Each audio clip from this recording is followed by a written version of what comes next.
How do we identify concealed Christian? Conceal చేస్తున్నారంటే చెప్పకుండా crypto Christian crypto Christian అనుకోండి. So they have some Christians especially they have their own views about Hinduism కదా. బొట్టు పెడతానికి వీల్లేదు, ఎవరన్నా ప్రసాదం ఇస్తే తినడానికి లేదు, తినండి, ఇట్లాంటివన్నీ ఉన్నాయి కదా వాళ్ళకి. సో మనం ఏమనుకుంటున్నాం అంటే 7-8 పాయింట్స్ అండి. ఒకటి, ఆల్ ది ఎంప్లాయీస్, ఏది టీటీడీ ఎంప్లాయీస్ అందరూ కూడా అండి ఒక 15 minutes ముందు పోవాలి. ఒక పెద్ద హాల్ ఉంటుంది, కావాలంటే కన్స్ట్రక్ట్ చేయండి, ఏముంది అక్కడ డబ్బులు చేస్తే సమస్య లేదు కదా టీటీడీకి.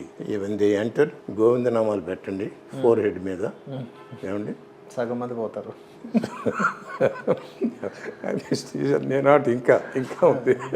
ప్రీస్ట్ గారు ఉంటారు, వెంకటేశ్వర స్వామి విగ్రహం ఉంటుంది అక్కడ, చచ్చిపోతారు. ఆయన పూజ చేస్తారు. పూజ చేసేప్పుడు అందరూ కూడా గోవిందనామాలు చెప్పాలి. అయిపోయారు, సగం మంది పోయారు అక్కడ కూడా. సో గోవిందనామాలు చెప్పాలి. అది అయిపోయిన తర్వాత అందరికీ కూడా తీర్థం ఇస్తాం, తీర్థం తీసుకోవాలి. తర్వాత ప్రసాదం ఇస్తాం, ప్రసాదం తీసుకోవాలి ఎవ్రీడే ఆర్ ఫ్రీక్వెంట్గా, every 2-3 days, whatever it is. So then ప్రదక్షిణ చేయాలండి. And CC cameras will be enforced in every place, probably to cover every individual who is coming there, whether they are taking tirtham, prasadam, whether dropping on the floor, whether they are stepping on this. Adantha kuda we want to record it. Oka pedda necklace with Balaji pendant పెద్దది పెట్టేసేసి $1 లాగా అది ఉండాలి. Everybody should have it.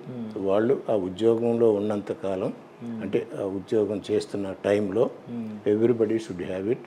So that way ఎవరైనా కొత్తగా వెళ్ళిన వాళ్ళకి తెలుస్తుంది, ఓ నేను ఉద్యోగం చేస్తున్నారు టీటీడీలో. ఎందుకంటే ఇప్పుడు ఎవరికి తెలియదు, ఎవరు ఉండరు. అసలు ఒక నుదుటిన బొట్టు ఉండదు, బొట్టు కూడా ఉండదు, పంచకట్టు ఉండదు, ఏముండదు. ఎవడు భక్తుడో ఎవడు దొంగ తెలియదు. పంగనామాలు పెట్టాలి ఏమంటే ఫస్ట్. సో అది one of the things we are recommending.